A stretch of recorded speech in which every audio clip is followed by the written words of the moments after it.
Kita undang pembicara pertama kita, Bapak Abdul Ghafur, MSI, MSc, PhD, untuk menyampaikan materi dengan waktu 30 menit. Sebelumnya kita berikan aplaus yang meriah untuk beliau. Terdengar semua ya Pak ya? Silakan Pak Ghafur.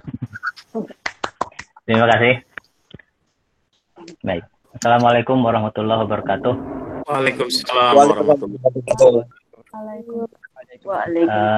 Pertama-tama tentu kita berkewajiban untuk mengucapkan puji syukur kehadirat Allah Subhanahu wa taala yang sudah memberikan kita anugerah yang begini besar bahwa kita bisa mengadakan pertemuan semacam ini pada waktu dan situasi sesuai dengan yang kita rencanakan. Yang kedua, selaku pimpinan Fakultas MIPA ULM, saya secara khusus mengucapkan terima kasih kepada Pak Erik Hadi Saputra yang sudah berkenan meluangkan waktu untuk mengisi acara. Dan terima kasih Pak Dekan. Berikutnya kepada Kaprodi Matematika Fakultas MIPA ULM yang sudah mengatur acara ini sedemikian rupa, serta para dosen yang terlibat dan hadir. Juga saya ucapkan selamat datang kepada para wakil dekan, ya, serta para mahasiswa sekalian, baik dari Prodi Matematika Fakultas MIPA ULM ataupun dari Amikom. Pada kesempatan ini saya akan mencoba memaparkan materi tentang apa yang sebentar saya siapkan.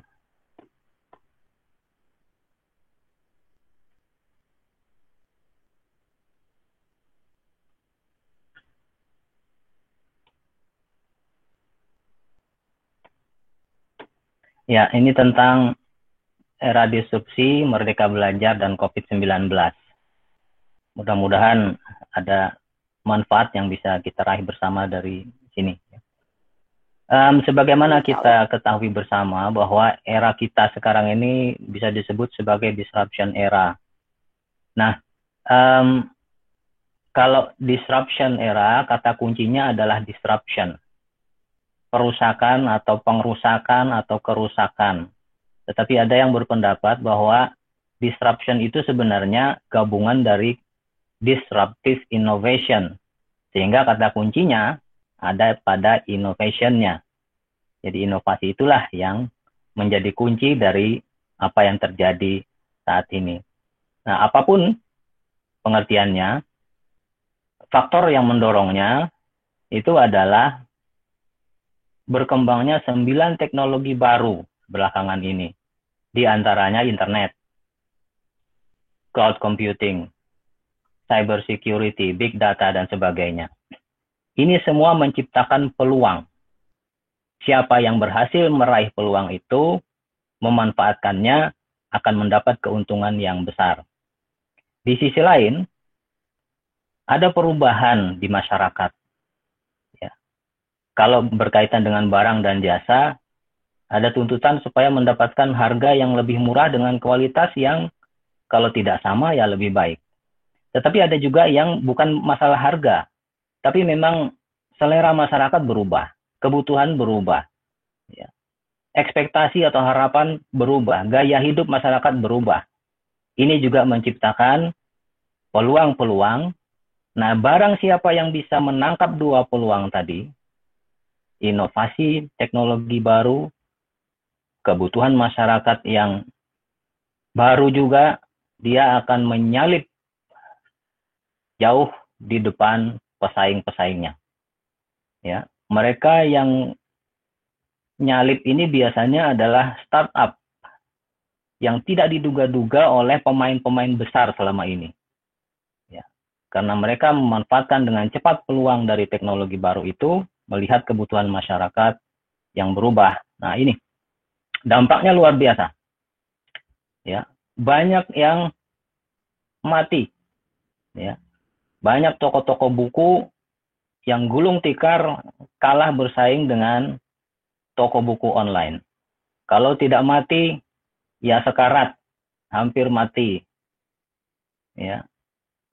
Mungkin banyak supermarket yang sudah mulai kelimpungan karena bersaing dengan toko-toko online. Kalau tidak sekarat, ya sengsara, ya kurus kering. Ya. Nah ini juga terjadi, ya, karena mereka kalah bersaing. Ada yang mampu bertahan, tapi mau tidak mau untuk bisa bertahan harus melakukan penyesuaian. Nah, yang paling beruntung adalah yang terakhir ini, yang melakukan inovasi. Sehingga mereka inilah yang hidupnya sejahtera, maju, berkembang. Nah, bagaimana dengan dunia pendidikan? Tidak ada pilihan lain. Masa kita biarkan pendidikan kita mati, lembaga pendidikan kita tutup, ya? Kalau yang negeri masih ada harapan subsidi pemerintah. Tetapi kalau yang swasta, benar-benar tutup, ya, kalau tidak merging. Ya, terlepas dari itu, jadi hanya untuk bertahan saja kita harus melakukan perubahan. Apalagi kalau kita ingin maju, kita harus melakukan inovasi.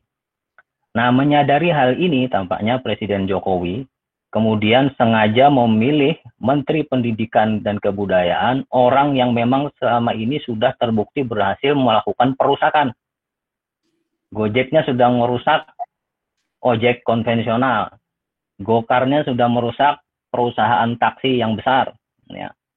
Beliau ini kemudian diminta menjadi menteri, diharapkan melakukan inovasi di bidang pendidikan. Dan salah satu wujud inovasi itu adalah gagasan beliau mengenai Merdeka Belajar. Apa itu konsepnya Merdeka Belajar? Saya kira yang paling penting digarisbawahi di sini terkait dengan mahasiswa adalah mahasiswa bebas untuk memilih bidang apa yang mereka ingin pelajari, bidang apa yang mereka sukai. Ya. Nah, ini konsep utamanya, konsep umumnya. Tapi pada kenyataannya memang beliau ini bukan orang pendidikan, sama sekali belum pernah bergelut mengelola pendidikan. Ya. Gagasan besar ini mau tidak mau ketika pada pelaksanaannya itu ada hal-hal yang harus diperhatikan. Yang pertama adalah dunia pendidikan itu tidak hanya di Indonesia, juga di luar negeri ada standar. Nah, untuk Indonesia ada namanya, kalau di perguruan tinggi namanya Standar Nasional Pendidikan Tinggi. Kalau lulusan S1 itu harus ini kemampuannya. Lulusan S2 begini, lulusan S3 begini, D3 dan sebagainya. Ya. Lalu setiap lembaga pendidikan itu punya capaian pembelajaran, khususnya di program studi. Setiap program studi harus merumuskan capaian pembelajaran apa. Ya, maksudnya, kalau mahasiswa lulus dari program studi ini, mereka mampu apa?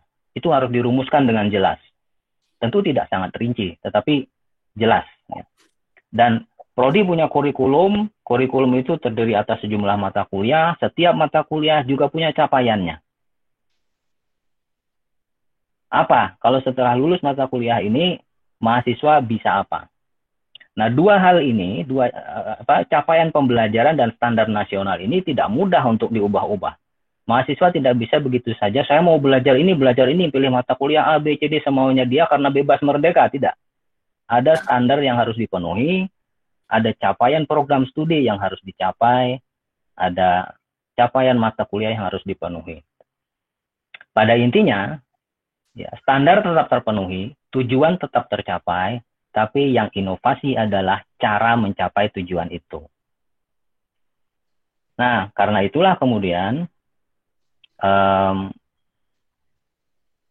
bagaimana inovasinya? Ya. Yang paling ditonjolkan dalam konsep Merdeka Belajar ini adalah mahasiswa bisa melakukan kegiatan di luar kampus, ya, di luar kampus sampai 2 semester atau 1 semester, dan 1 semesternya dihitung kurang lebih setara, kalau full itu setara 20 SKS. Kalau 2 semester berarti 40 SKS. Kegiatannya apa saja? Ini sudah dirumuskan juga. Ya. Karena Pak Menteri itu maunya tahun ini juga Merdeka Belajar ini dilaksanakan. Siapa mahasiswanya, siapa saja yang masih berstatus mahasiswa berhak untuk menikmati Merdeka Belajar ini. Jadi bawahan beliau bekerja keras untuk merumuskan bagaimana implementasinya. Jadi di sini bisa mengerjakan proyek di desa, bisa pertukaran pelajar dengan perguruan tinggi lain atau prodi lain, bisa ikut riset bersama dengan tim peneliti entah dari universitas lain atau lembaga penelitian, menjalankan wirausaha, itu bisa dihitung sebagai SKS. Proyek independen inisiatif mahasiswa sendiri ikut menjadi relawan COVID misalnya, juga dihargai sebagai, ini contoh saja, waktu ini dirumuskan COVID belum ada. Nah, tapi sekarang sudah ada gagasan relawan itu akan diperhitungkan menjadi SKS. Atau mengajar di sekolah, magang. Ya, kalau selama ini di Fakultas MIPA magang itu paling hanya 1 bulan. Tapi kalau magangnya 1 semester, full time setiap hari, maka bisa dihitung sebagai 20 SKS. Nah, ini bentuk-bentuk kegiatannya.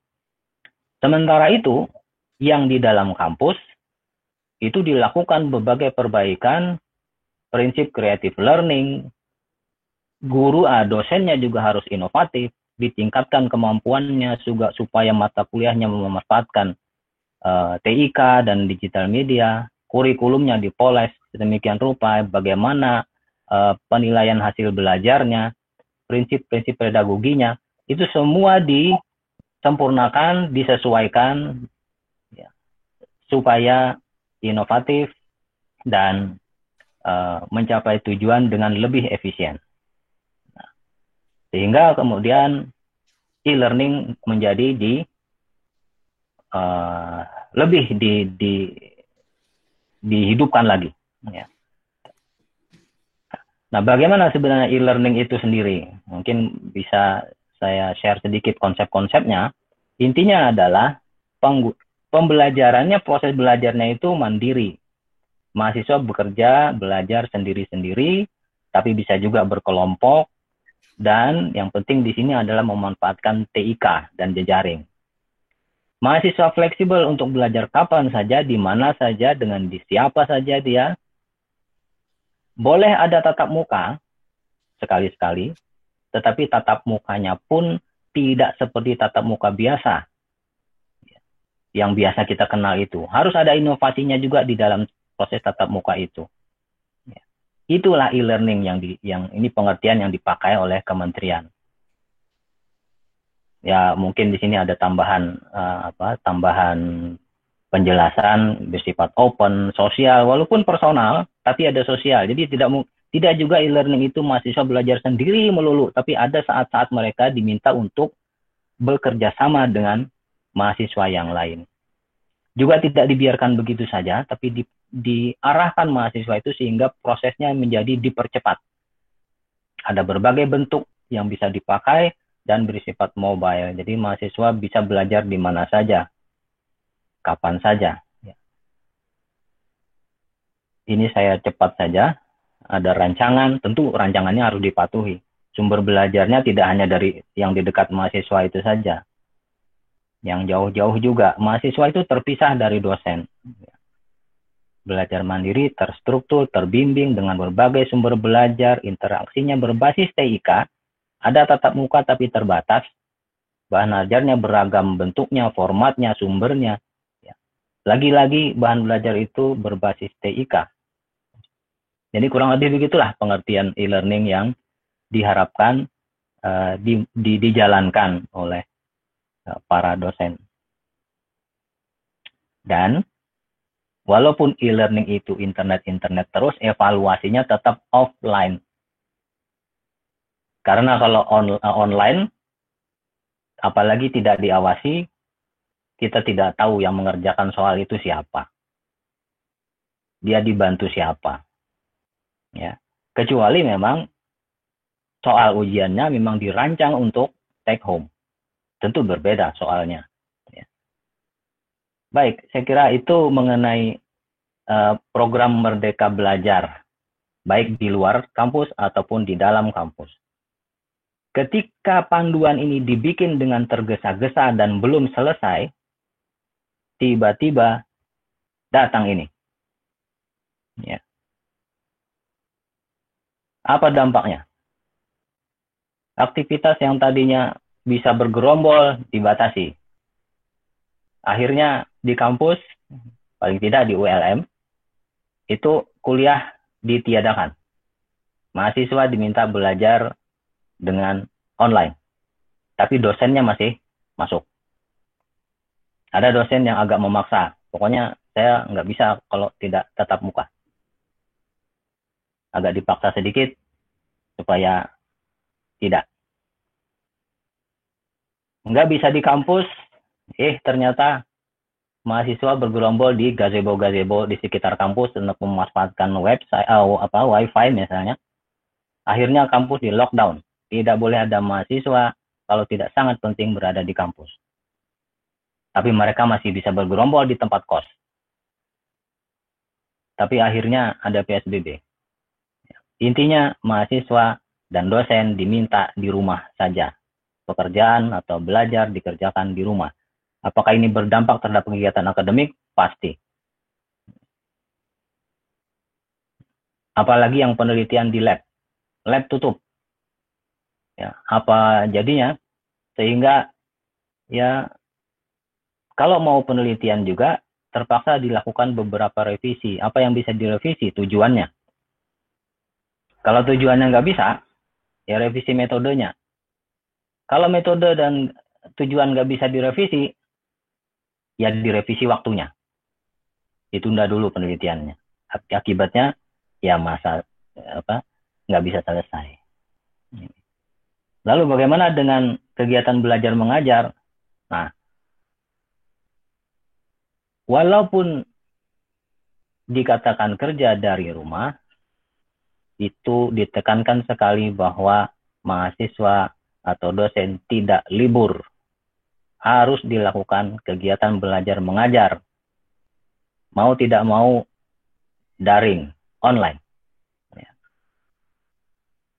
Nah, ini tadi seperti disinggung oleh Pak WR1, sebagian dosen itu memang ada yang sangat fasih dengan e-learning. Sebagian lagi masih agak kurang fasih. Ada lagi yang gagap. Nah, bagi yang gagap, biasanya andalannya adalah telekonferensi atau video conference. Baik dengan memanfaatkan Meet, Google Meet, atau Zoom, atau yang lain, direkam, di-upload ke YouTube, mahasiswa disuruh akses. Sudah. Itu dia, dosennya merasa sudah melakukan kegiatan belajar mengajar seperti yang diharapkan. Tidak keliru, tetapi kurang. Ya. Karena ini sebenarnya tidak ada bedanya dengan tatap muka di kelas. Ya. Jamnya ditentukan, janjian hari Selasa jam 2 sampai jam 4. Cuma dosennya dan mahasiswanya tidak bertemu muka langsung, tapi berinteraksi seperti halnya di kelas biasa dari jarak jauh. Yang diinginkan sebenarnya adalah yang ini. Ya, seperti konsepnya yang sesungguhnya. E-learning yang memadukan berbagai sumber dengan memanfaatkan internet atau teknologi yang lain. Ya. Mahasiswa berinteraksi dengan mahasiswa yang lain, juga dengan dosennya. Ada tugas, ada fasilitas bermacam-macam dipadukan menjadi satu. Ya. Tapi waktunya cuma singkat. Kalau di Universitas Lambung Mangkurat, dimulai pertengahan Maret, itu sudah lockdown. Ya. Sementara semester masa kuliah aktif berakhir awal Mei. Jadi ini sudah berakhir nih. Jadi waktunya sudah sangat mepet. Padahal perkuliahan biasa baru berjalan beberapa minggu. Sehingga dosennya ngebut untuk membuat kegiatan-kegiatan yang bersifat e-learning ini. Ya. Akibatnya, jangan dikira kalau ada mahasiswa yang mengeluh, waduh, pekerjaan bertumpuk, dosennya juga. Menyiapkan e-learning itu tidak mudah. Perlu waktu lebih banyak daripada menyiapkan kuliah tatap muka. Jadi sama-sama sibuk. Ada lagi yang mengeluh kuota. Sama, mahasiswa mengeluh kuota, dosen juga. Apalagi yang mengandalkan beli setiap yang prabayar. Bedanya kalau mahasiswa bisa mengeluh minta ke orang tua. Tapi kalau dosen malu-malu minta ke dekan. Nggak mungkin minta ke orang tua. Ya, intinya sama saja, ya. Sama saja. Jadi dua-duanya, dua belah pihak itu mengeluh. Jam kerjanya luar biasa, ya, dan kuotanya juga luar biasa. Ya. Nah, inilah kondisi yang kita hadapi sekarang. Sebenarnya sudah direncanakan, akan kita laksanakan seperti ini. Tetapi gara-gara COVID, maka pelaksanaannya jadi dipercepat. Dan tentu saja kita tidak siap. Karena tidak siap tentu saja tidak sempurna. Tapi mau tidak mau kita memang harus melakukan itu. Nah, ya mau tidak mau. Jadi sekarang saya ingin bicara bagaimana mahasiswa memanfaatkan secara optimal kondisi yang sudah ada sekarang ini, ya, yang tidak ada pilihan, ya. Belajar jarak jauh, dosennya juga sambil belajar membuat program pembelajaran jarak jauh. Mungkin ngasih tugasnya memang agak kelewatan atau sangat kelewatan, ya apa boleh buat. Pimpinan fakultas juga tidak mungkin mengawasi sampai satu persatu. Ya, saya juga dosen, saya juga mengajar, berarti saya juga bikin e-learning juga. Gitu ya. Boro-boro mengawasi punya dosen yang 100 orang di Fakultas MIPA, untuk diri sendiri saja juga sudah keteteran. Jadi ini dari sudut mahasiswa. Nah, ini yang harus mahasiswa miliki agar bisa memanfaatkan kondisi ini dengan sebaik-baiknya. Yang pertama adalah kemandirian. Kemandirian. Ini yang mungkin bagi sebagian mahasiswa kurang. Masih terbiasa dibantu, didukung. Memang masih didukung, tetapi bentuk dukungannya berbeda. Kalau yang berikutnya, menggunakan TIK, saya kira mahasiswa sudah sangat fasih. Ya. Kalau suruh mencari-cari informasi, itu bahkan lebih cepat dari dosennya. Juga ada interaksi, jadi jangan juga menutup diri, tidak berinteraksi sama sekali dengan mahasiswa lain atau dengan dosen. Gunakan berbagai sarana yang ada. Sebenarnya juga ini nggak masalah, sudah terbiasa. Bahkan mungkin kalau saya duga itu banyak mahasiswa yang begitu HP-nya berbunyi segera melihat siapa ini, pesan apa ini yang masuk. Nah, untuk itu, untuk bisa seperti tadi, maka keterampilan pengelolaan waktu itu mutlak diperlukan. Tetapi pengelolaan waktu ini sifatnya individual. Jadi tidak ada pola yang berlaku umum untuk semua orang. Maka masing-masing mahasiswa lah yang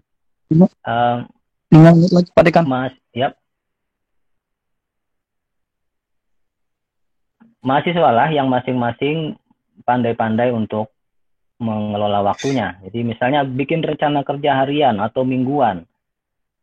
Kalau ada tugas besar itu dipecah-pecah. Jadi saya cepat saja di sini. Fokuskan hal-hal yang penting, ada prioritas, set alarm supaya mengingatkan ini jam sekian saya harus mengerjakan apa. Kalau ada gangguan-gangguan, ya kalau kacang di meja itu mengganggu, maka lebih baik dijauhkan dulu. Nah, tapi jangan lupa juga break, refreshing. Bukan berarti sepanjang hari harus bekerja. Nah, kalau mau makan minum di saat break inilah waktunya. Ya, jadi kita dalam membuat jadwal juga seperti itu. Biasanya orang tidak ada yang jarang ada yang mampu multitasking sambil belajar, sambil mendengar musik keras-keras, sambil makan kacang, sambil minum kopi, sambil chatting. Jadi itu jarang ada yang seperti itu. Sehingga lebih baik mengerjakan satu hal pada waktu tertentu, setelah itu break. Nah, kalau break biasanya bisa sambil chatting, sambil makan, sambil minum, sambil mendengarkan musik, atau juga sambil melakukan aktivitas yang lain. Terakhir, cek sosmed secara teratur. Tapi ini bukan berarti sering-sering. Ya, ini yang saya bilang tadi, waktu break saja cek. Ya. Sehingga distraksinya berkurang. Ya. Sehingga sosmed tetap jalan, silaturahim tetap jalan, tapi belajar juga tetap jalan. Tapi semuanya tidak bisa dilaksanakan kalau tidak disiplin. Ya, disiplin itu adalah jembatan untuk menuju tujuan. Semakin disiplin, semakin tinggi kesuksesan. Dan yang terakhir di sini, disiplin itu juga tidak enak. Kondisi yang kita hadapi sekarang ini juga tidak enak. Tetapi pilihannya hanya dua. Tidak enak di awal atau tidak enak di akhir. Tidak enak di awal itu laksanakan, optimalkan apa yang sudah kita dapatkan, kita hadapi, self-disiplin. Atau pilihan kedua adalah tidak enaknya di belakang hari. Ya. Atau di belakang semester. Ya. Saya kira itu, Bapak, Ibu, dan saudara-saudara sekalian, apa yang bisa saya share pada kesempatan ini.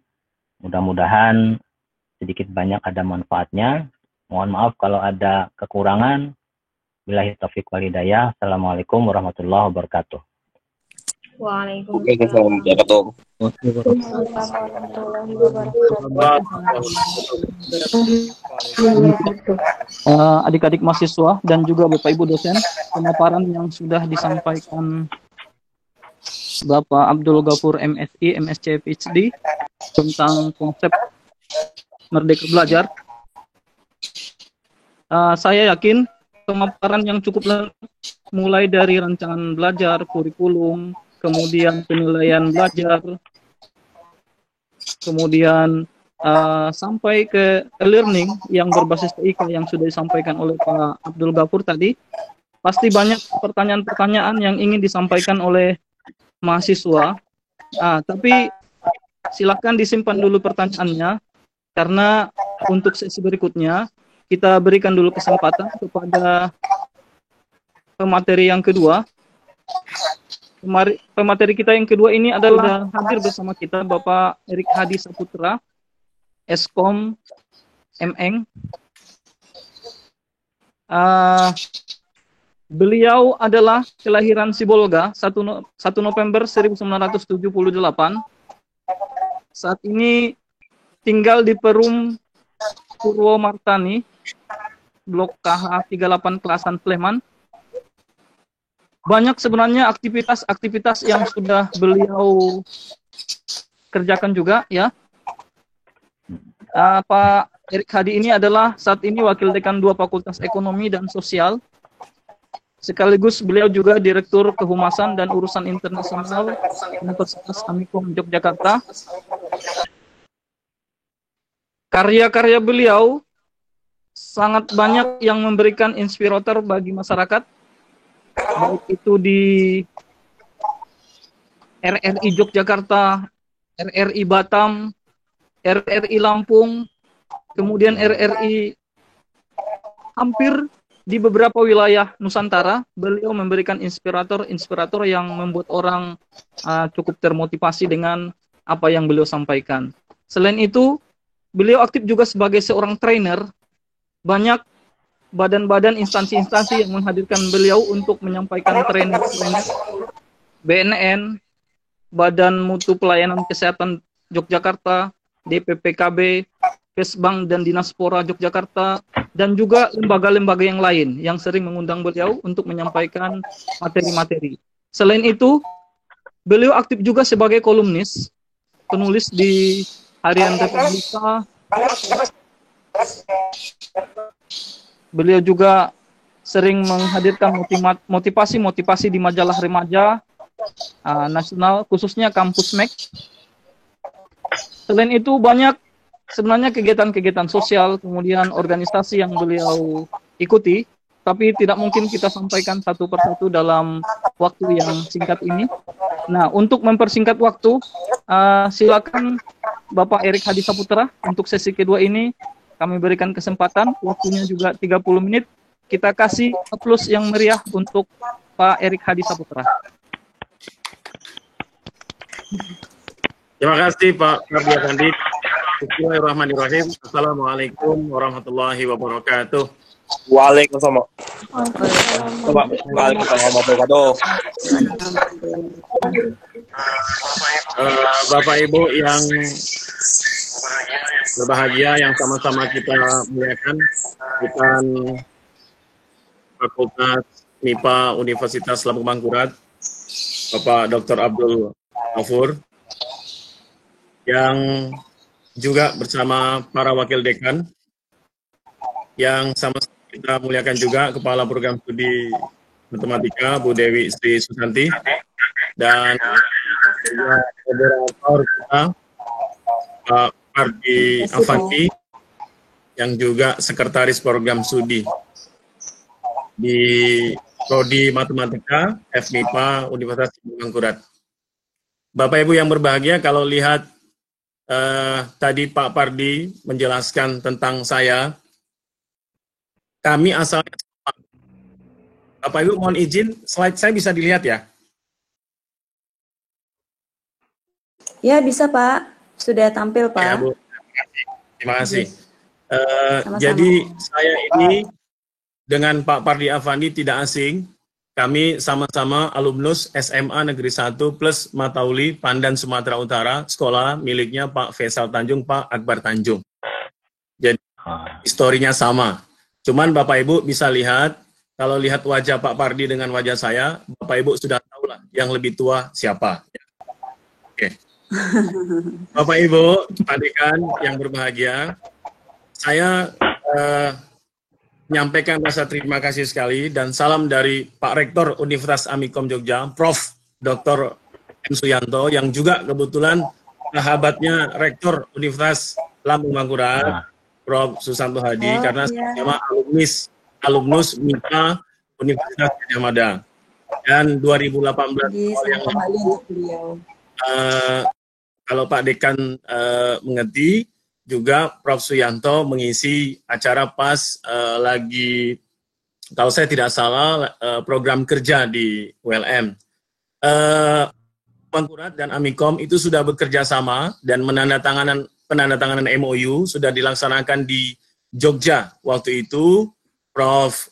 Susanto, Prof. Yudi hadir di Universitas Amikom, dan saya melihat bahwa kegiatan kita hari ini adalah implementasi dari kerjasama itu. Jadi bisa juga nanti diisi di borang akreditasi kalau ingin menaikkan lagi atau mempertahankan. Jadi itu adalah bagian dari tindak lanjut kegiatan Bapak Ibu. Karena di borang standar 9 itu harus ada buktinya, implementasinya, wujudnya, dan ini adalah salah satu wujudnya. Bapak Ibu yang berbahagia serta teman-teman mahasiswa baik dari Universitas Lampung Mangkurat dan Universitas Amikom Jogja yang hadir pada hari ini, terima kasih sudah diundang dan diperkenankan oleh moderator kita untuk sama-sama bergabung. Saya Erik Hadi Saputra, boleh panggil Pak Erik boleh, Mas Erik boleh.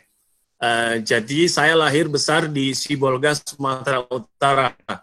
Tapi kalau orang bertanya, mesti dia akan lihat kalau logat saya dengan logat Pak Pardi jelas berbeda. Kalau Pak Pardi, teman-teman mungkin sudah langsung paham, kalau Pak Pardi mesti orang Batak. Kalau lihat logat saya, mungkin mikir-mikir. Jadi sebenarnya orang tua saya itu dari ayah, Pak D, saya pernah cerita kalau kakek buyut saya itu dari Barlikmas Cakep, Banyumas, Purbalingga, Kebumen, Cilacap, Purwokerto. Nenek dari Tulung Agung, Jawa Timur. keluarga ibu, kakek dari Tapanuli Selatan, marga Nasution, nenek dari Padang, marga Tanjung. Jadi suku 4. Oh, blasteran ya Pak ya? 4. Istri saya, ayahnya Sumbawa Besar, ibunya Madura. Jadi anak-anak kami insya Allah anak Indonesia. Ya, karena Indonesia, maka Indonesia, karena Jogja itu istimewa. Itu Bapak Ibu dan teman-teman sekalian. Saya pengisi acara rutin inspirasi hari ini dan pelangi inspirasi di Radio Republik Indonesia. Jadi kalau mungkin seketika pernah dengar acara pelangi inspirasi Radio Republik Indonesia, saya juga insert di Jakarta, di Batam, di Lampung, di Yogyakarta. Tapi kalau lihat dari wajah Bapak Ibu dan teman-teman sekalian, kalau saya perhatikan wajah-wajahnya, sepertinya memang bukan pendengar RRI, ya. Jadi saya bisa paham karena wajah-wajah pendengar RRI itu jelas ya, wajahnya senior kayak wajah Pak Pardi, yang itu. Jadi kalau ini wajah Prambors, wajah Star FM, wajah generasi Z dan milenial. Baik. Saya kolumnis Republika. Tiap halaman 1 koran yang Pak Erick Thohir, saya aktif menulis di situ.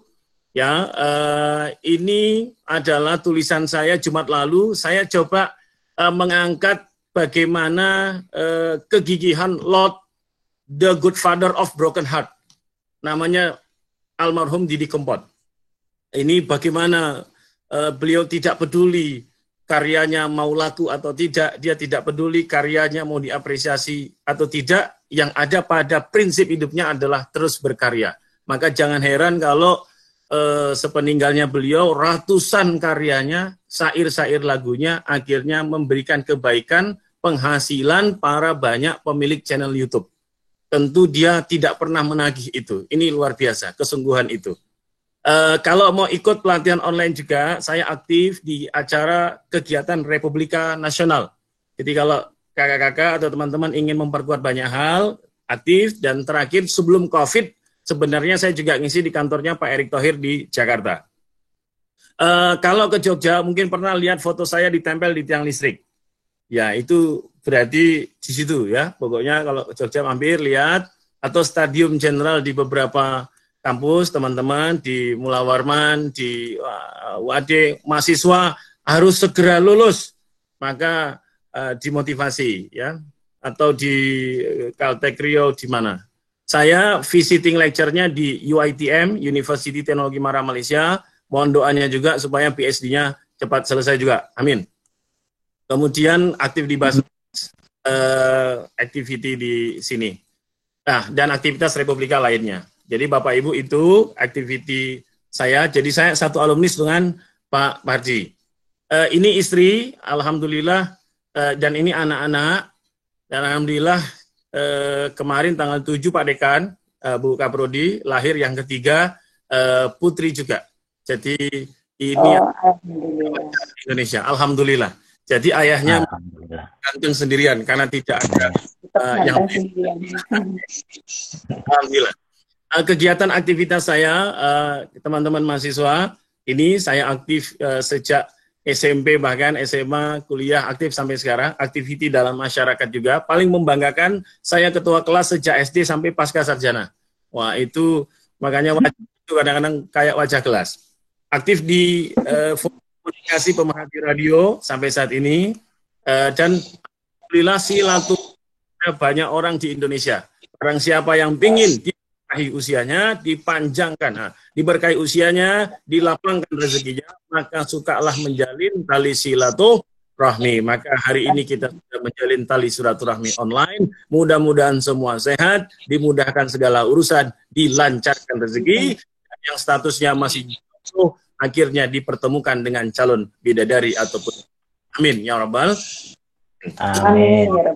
Jomblo kalau single itu pilihan, artinya orang itu tidak mau pacaran, pinginnya langsung menikah, itu single. Tapi kalau jomblo itu keadaan, ya itu harus di. Ya.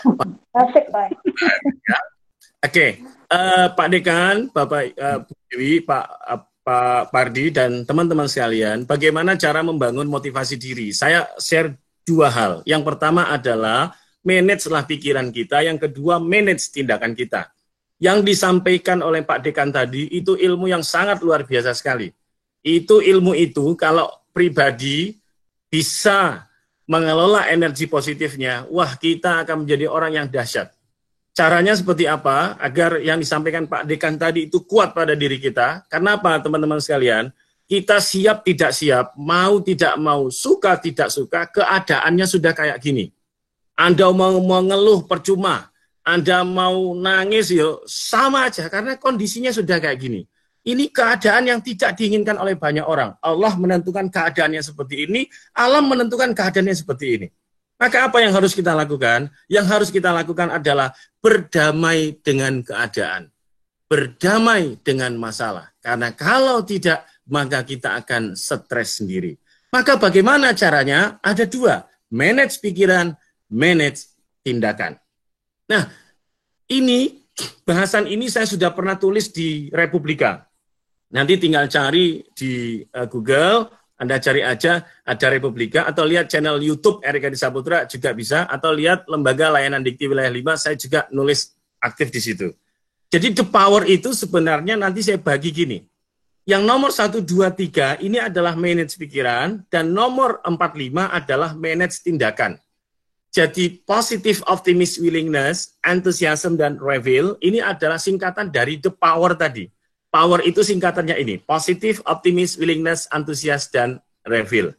Kembali lagi, teman-teman sekalian, kenapa orang itu harus punya mental positif? Allah itu menganugerahkan manusia diberi pikiran, betul tidak? Itulah yang membedakan kita dengan makhluk lain. Manusia itu diberi otak. Otak itu untuk digunakan untuk berpikir kita. Kalau Pak Erik tanya kepada mahasiswa sekalian, otak manusia ada berapa? Ada berapa? Ayo, siapa yang jawab nih? Silakan. Otak manusia ada berapa? Ada berapa? Ada satu, tapi ada otak kiri dan juga ada otak kanan. Jadi berapa?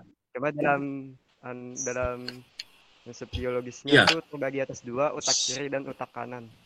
Oh ya, oke, bagus. Berarti intinya satu, tapi dibagi fungsinya kiri dan kanan ya. Bagus. Itulah namanya mahasiswa MIPA, mahasiswa matematika semua logis. Terima kasih Mas, benar. Karena kalau saya tanya kepada mahasiswa yang lain, rata-rata jawabnya 2. Ya, jadi otaknya 2. Berarti satu yang di kepala, yang satu di lututnya ya, karena dia bilang 2.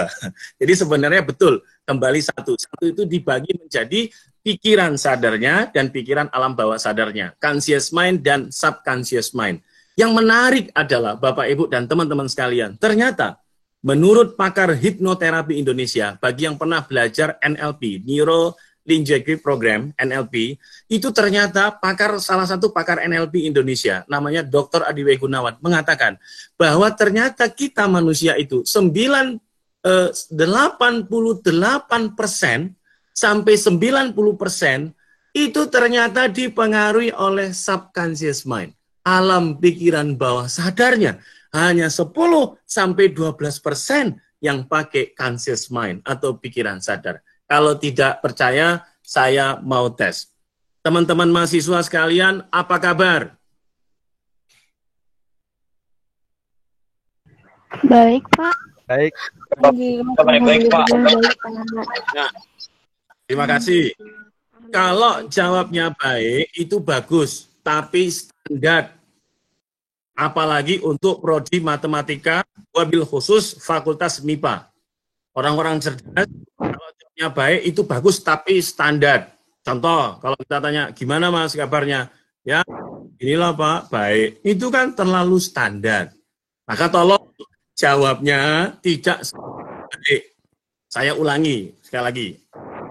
Mikrofonnya diaktifkan dulu enggak Bapak? Pak Erik? Siap. Ingat ya, jawabannya tidak sekedar baik. 1, 2, 3. Teman-teman, apa kabar? Tidak baik. Baik. Alhamdulillah sehat. Alhamdulillah baik. Luar biasa. Baik, terima kasih. Saya coba ulas Dari sedikit. kesehatan, alhamdulillah dari Ada yang menjawab, apa kabar teman-teman? Jawabnya luar biasa. Kalau Anda menjawabnya luar biasa, itu menunjukkan Anda terlalu sering mengikuti multi-level marketing.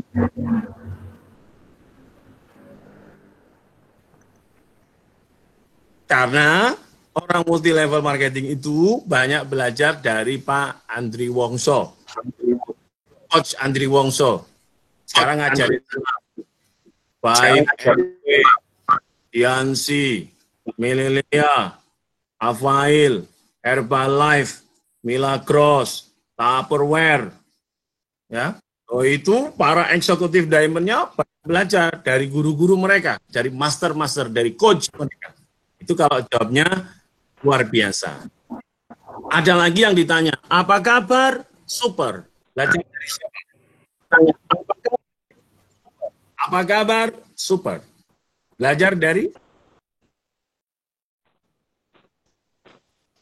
Ya. Saya ingat sekali waktu di Metro TV, Pak Mario bilang, sahabat yang super, pribadi yang hebat adalah pribadi yang mengerti dirinya dan orang lain. Itu. Nah, itu saya ingat sekali tuh Pak Mario. Ya. Apa kabar? Nah, kalau dahsyat itu gurunya namanya Pak Tung Desem Waringin. Teman-teman Tionghoa paling sering undang. Apa kabar? Fantastik itu gurunya namanya James Gui. Kompas TV tiap pagi. Apa kabar? Sukses mulia. Ini namanya Jamil Az-Zaini. Pak Jamil Az-Zaini 2 jam ngomong tarifnya 40 juta. Kita pernah ngundang. Kenapa begitu mahal? Luar biasa. Lihat perusahaan Indonesia nomor 1 sampai 40, trainernya namanya Jamil Az-Zaini, salah satunya. Apa kabar? Kakak-kakak, teman-teman sekalian, alhamdulillah, luar biasa, Allahu Akbar. Itu menunjukkan Anda terlalu sering mendampingi anak TK outbound, ya? Oke. Jadi, ternyata kita dipengaruhi 88 sampai 90% adalah alam pikiran bawah sadar. Jadi kita melakukan semuanya berdasarkan refleks kita, apa yang sudah tertanam pada diri kita. Kalau teman-teman lihat ini, maka orang memandangnya ada 3. Yang pertama, ini apa nih? Ini gelas ya. Oke, ini ada gelas. Gelas ini berisi air tidak penuh. Cara memandang ada 3. Yang pertama adalah yang mau melihat airnya, yang kedua melihat kosongnya, yang ketiga nggak peduli gelas ini ada isinya atau tidak.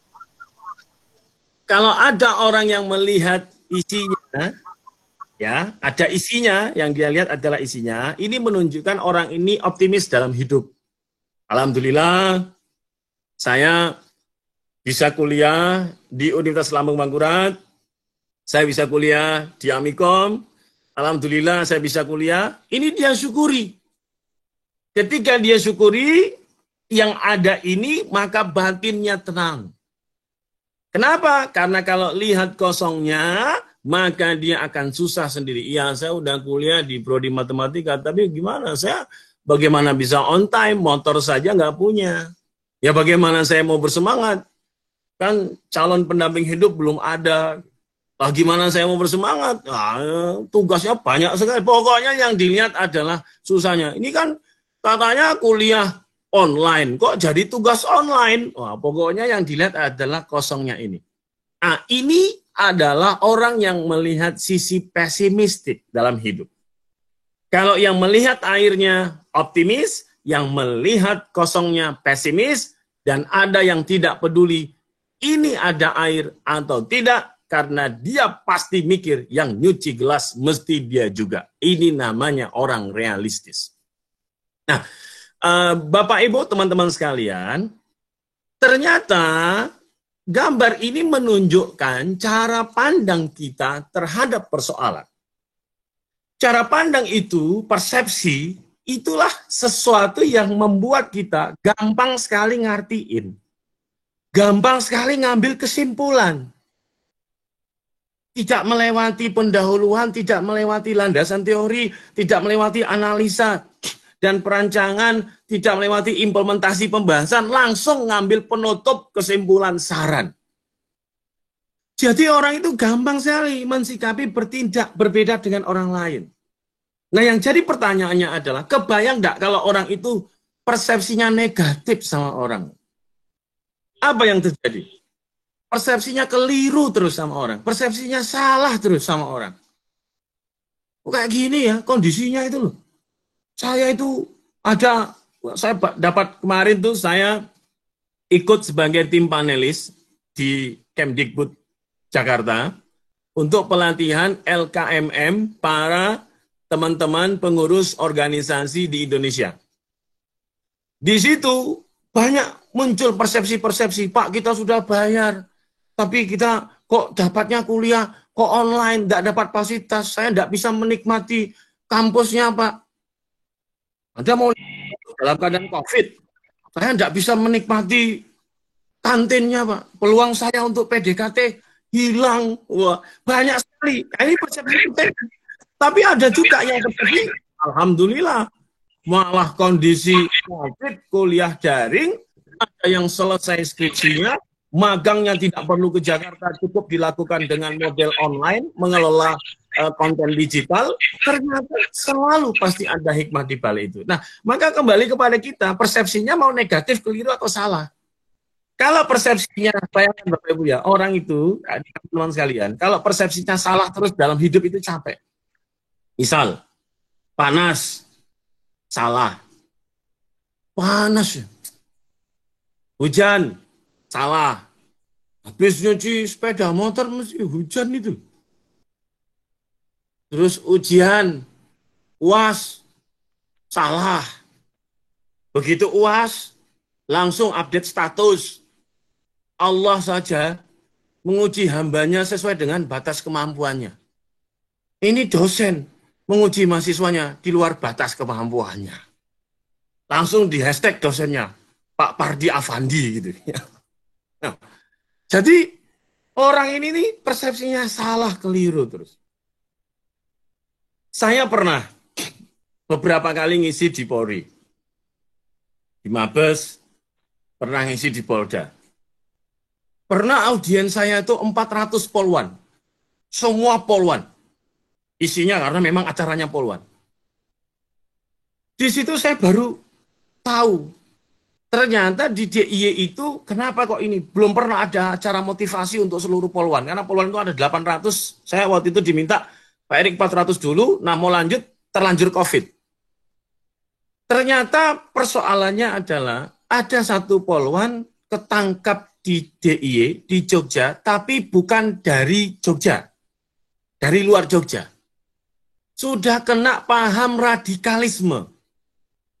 Sudah tidak kenal keluarganya, tidak menganggap lagi institusinya, bahkan mempengaruhi teman-temannya. Ini sudah kena paham radikal. Kenapa kok ini bisa terjadi seperti ini? Dia sudah masuk paham negatif. Ketika yang masuk adalah negatif, pandangannya kepada institusinya, pandangan orang lain yang bukan satu frekuensi dengan dia, semuanya jadi negatif. Maka kita perlu memupuk sikap optimisme dalam hidup. Kalau lihat dari generasi ini, teman-teman ini kayaknya banyak yang generasi Z. Kalau lihat wajah-wajahnya, walaupun Pak Erik lihat, sebagian ada yang generasi milenial atau Y. Ya itu dipahamilah, itu ada. Kalau kayak Pak Pardi, Pak Erik mungkin generasinya X. Pak Dekan mungkin masih X atau sudah masuk baby boomers. Mungkin. Ya. Atau ada yang masih generasi alpha. Ikut acara kita karena di rumah adiknya atau keponakannya ikut online. Ya. Nah ini optimisme setiap generasi ini beda-beda. Tapi yang harus kita pahami adalah semua itu bisa punya optimisme jika satu, selalu berpikir positif. Dalam agama itu husnuzon. Berpikir positif. Mengambil hikmah dari semua kejadian. COVID-19, alhamdulillah.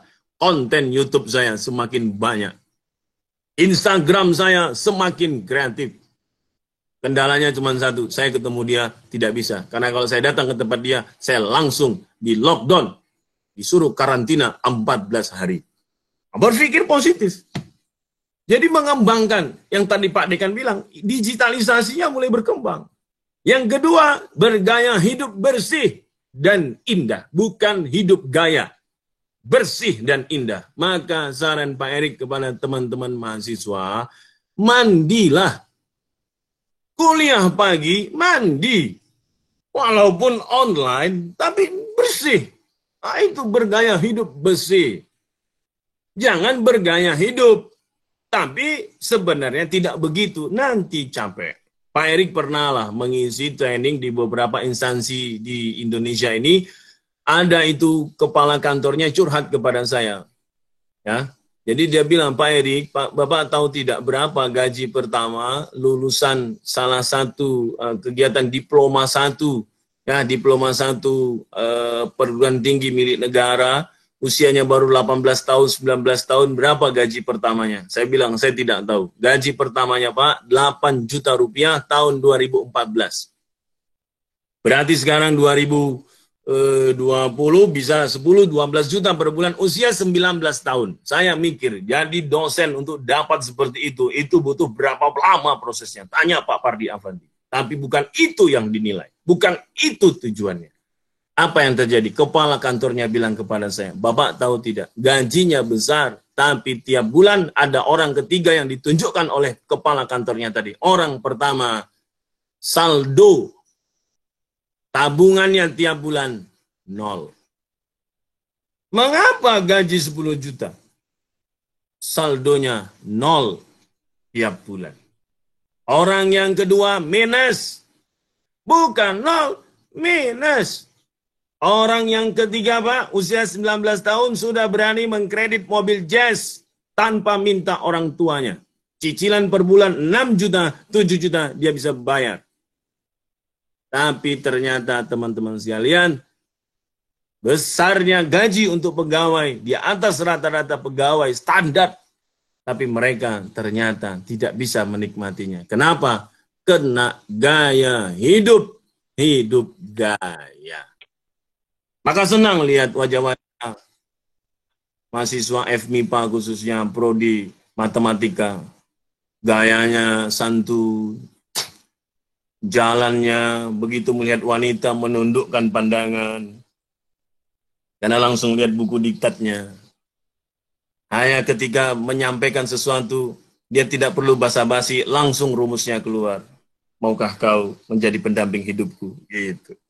Jadi ini harus dibikin, ya, gaya hidup bersih, indah. 3, sehat jasmani rohani. Pertanyaannya, kita sehat hari ini? Alhamdulillah, sehat. 4, mampu menekan kecenderungan untuk menang sendiri. Jadi lebih berpikir kolaborasi. Era sekarang, kakak-kakak sekalian, Mas, Mbak, adalah eranya kolaborasi. Eranya bekerja sama. Orang sendiri tidak akan kuat. Mari bekerja sama. Yang kelima, selalu berkata benar, jujur. Jujur.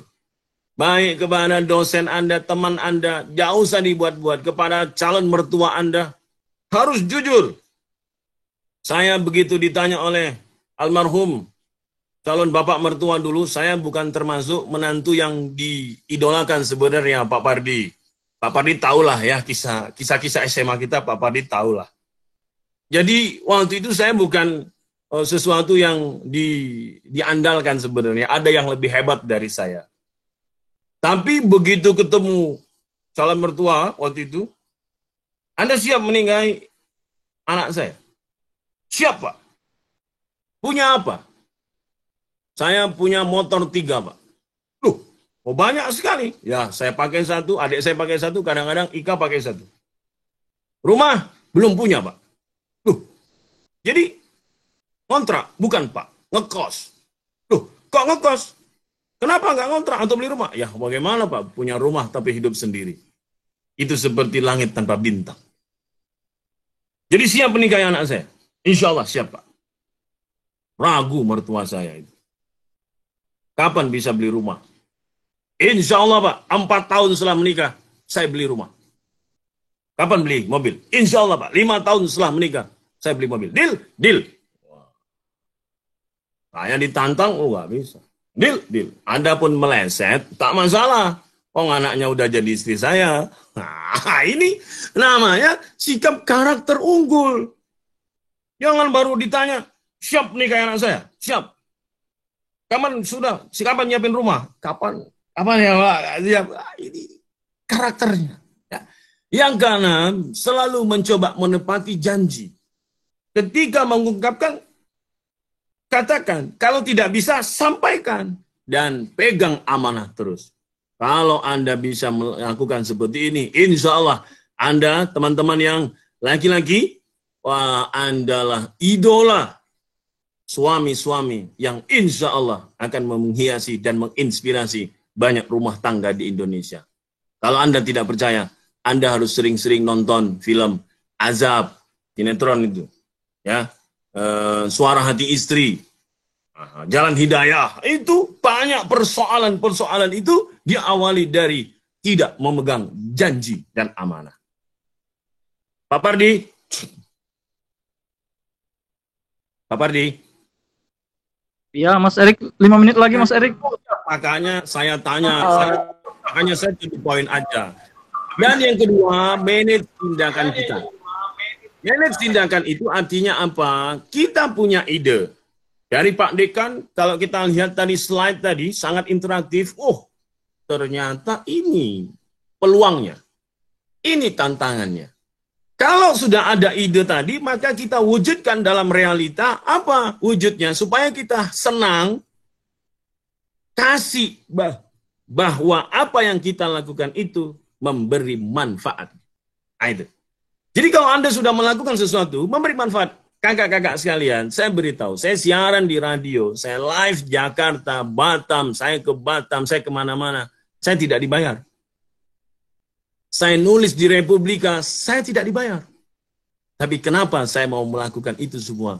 Ingin memberi manfaat. Itu saja. Ingin memberi manfaat. Jalan rezeki itu banyak. Dari in-house training yang kita tidak duga, inilah namanya memberi manfaat. Belajar terus sampai kapanpun. Tak ada batas waktu. Kita belajar terus. Cari tokoh-tokoh inspiratif yang bisa memperkuat kita. Kalau kami dulu, kalau Pak Pardi Afandi itu beda ya. Memang dari dulu, dari SMA itu cerdasnya luar biasa. Kalau ada tentor bimbingan belajar itu, menjelaskan matematika di papan tulis itu, ditulis papan tulis yang selebar itu dibagi menjadi 4. Dia jelaskan, pertemuan 2 SKS, itu nanti Pak Pardi di waktu-waktu les kosong, diambilnya itu kapur, dia tulis persis dari ujung kiri sampai ujung kanan, dibagi menjadi 4 baris, dan semuanya tepat. Dia jelaskan sendiri. Masalahnya waktu itu, di kelas itu, orangnya tidak ada. Saya masuk lewat. Luar biasa Pak Pardi. Belajar terus. Kita kalau ingin memberi manfaat, lakukan yang namanya willingness to do more.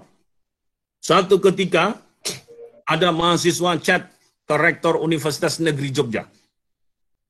Beliau bilang, Prof, saya melihat pelayanan yang tidak excellent di UNY ini ada di pasca sarjana. Wow, Pak Prof Sutirisno itu welcome aja kepada mahasiswa, DM message, percaya aja. Langsung telepon Direktur Pasca, Prof, minggu ini juga seluruh pegawai Pasca Sarjana UNY tolong dimotivasi layanan prima. Akhirnya dimintalah saya yang mengisi. Mengapa saya yang mengisi? Karena kepala TU-nya tetangga saya. Nah, ini kan namanya memberi manfaat. Ya, oke. Maka, kata John C. Maxwell, antusias itu penting. Kalau visi Anda tidak membuat Anda membayar sesuatu, itu namanya melamun, Kak. Jadi wajar dong, yang namanya orang sukses itu beli paket data, orang mau kuliah itu bayar bensin, orang mau chat itu ya wajar, butuh pulsa. Orang mau makan ya butuh. Anda ketemu orang ya wajar, butuh popcorn, butuh tiket. Itulah namanya untuk mendapatkan sesuatu. Wajar kalau Anda membayar. Tapi ketika Anda mendapatkan itu, nanti manfaatnya bisa kembali kepada Anda lagi. Sama seperti anak kalau kita ajari tepuk tangan, itu mesti kita tepuk tangan gampang. Tinggal tepuk tangan begini semua bisa. Coba Anda tepuk tangan, pasti gampang. Pertanyaan Pak Erik, coba ajari bayi yang belum bisa tepuk tangan, tepuk tangan. Anda tentu akan melihat bagaimana proses. Dia hanya melihat Anda, mungkin dia nepoknya lewat, mungkin dia main-main, tapi itulah proses pembelajaran. Antusias terus. Ya, nanti Anda boleh lihat di videonya. Maka sebagai penutup, kondisi COVID-19 sekarang ini, teman-teman mau UAS. Kondisi kayak gini, kalau kita umpamakan, ini ada 3 benda yang Pak Erik umpamakan. Yang pertama, pribadi itu ada yang kayak wortel, pribadi itu ada yang kayak telur, dan pribadi itu ada yang kayak kopi. Kalau ketiga benda ini kita masukkan ke dalam satu persoalan, misalnya persoalan itu adalah air panas di dalam panci, ya, maka coba masukkan ketiga benda ini masuk ke dalam panci berisi air panas. Apa yang terjadi pada wortel? Wortel itu gigih, keras, kuat. Begitu masuk dalam air panas mendidih, apakah yang terjadi pada wortel? Kakak tinggal tambahkan brokoli, kentang, ya, daun kol, tambah bumbu, jadi sayur sop. Jadi pribadi yang kayak wortel itu idealismenya tinggi. Begitu awal masuk jadi mahasiswa baru, ya, Yuntas Lampu Mangkurat, wah semangat, lulus sarjana, meraih cita-cita. Begitu ada air panas mendidih, COVID-19, lalu update status, waduh, kuliah kok kayak gini, capek, susah, ingin ketemu, wah, ini namanya pribadi kayak wortel. Keras, tapi begitu kena masalah, dia melempem. Saran Pak Erik kepada para wanita, kalau mencari calon suami, jangan cari yang tipenya kayak wortel. Dia hanya seolah-olah bersemangat di awal, tapi begitu kasih tantangan, isinya cuman, gimana ya, banyak alasan. Yang kedua, kayak telur. Telur itu melambangkan kelembutan. Kalau Anda pecahkan, lembut, bening. Tapi telur yang utuh tadi, coba kita masukkan ke dalam panci, berisi air panas. Apa yang terjadi? Telur tadi mengeras. Pribadi kayak telur itu, pribadi yang awalnya lemah lembut, ngomong kepada orang itu baik, tidak menyakiti perasaan temannya. Tapi begitu kena air panas mendidih, langsung dia mengeras. Langsung dia tidak peduli apakah ucapannya ini nyakitin orang atau tidak.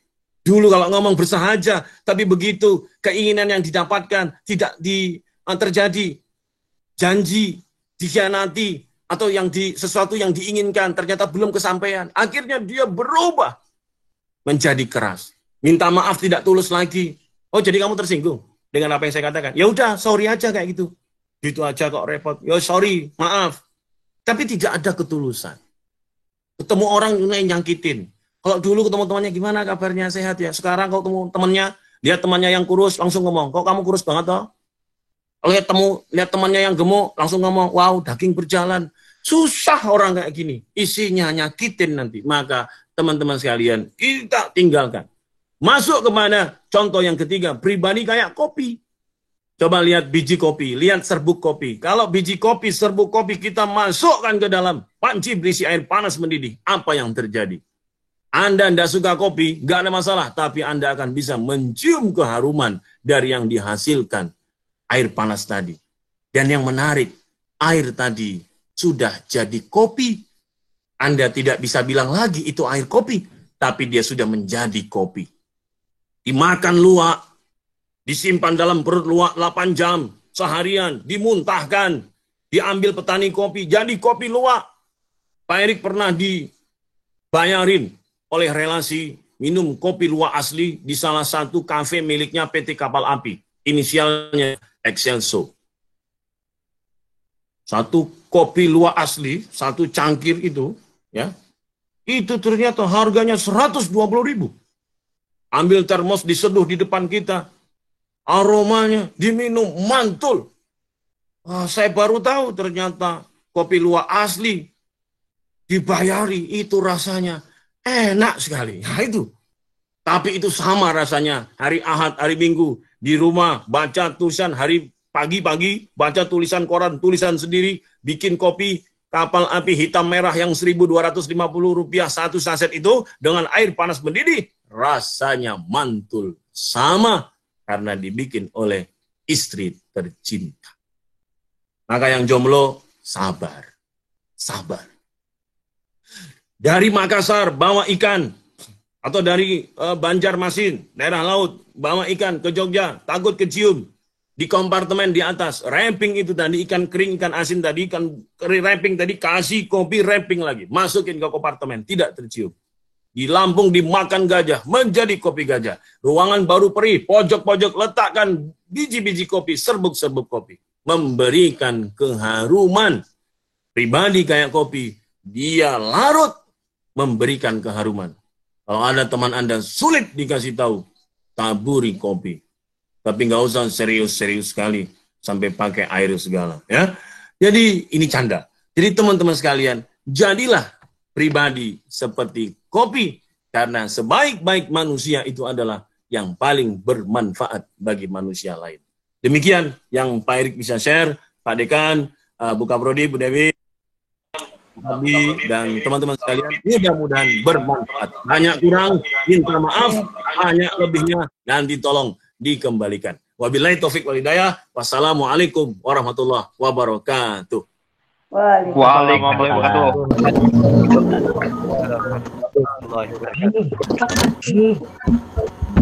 Waalaikumsalam.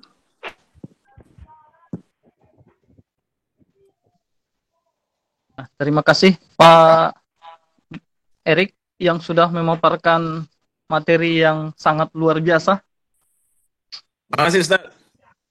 Mudah-mudahan ini memberikan inspirasi kepada anak-anak yang hari Senin mereka sudah siap-siap untuk UAS. Nah, Insya Allah. Adik-adik mahasiswa semuanya, tadi kita sudah dengarkan dua pemaparan. Yang pertama Pak Dekan, Pak Abdul Ghafur, sudah menyampaikan konsep tentang merdeka belajar. Kemudian Pak Erik menyambung tadi bagaimana konsep manajemen berdamai dengan keadaan. Nah, mungkin adik-adik semuanya, adik-adik mahasiswa, kami yakin sebenarnya akan banyak pertanyaan yang akan disampaikan. Tapi untuk sesi pertama kita tampung untuk 3 penanya aja. Mohon soundnya dimatikan dulu. Nanti yang ingin bertanya, silakan angkat tangan, baru nanti soundnya dihidupkan. Terima kasih. Silakan bagi yang ingin bertanya.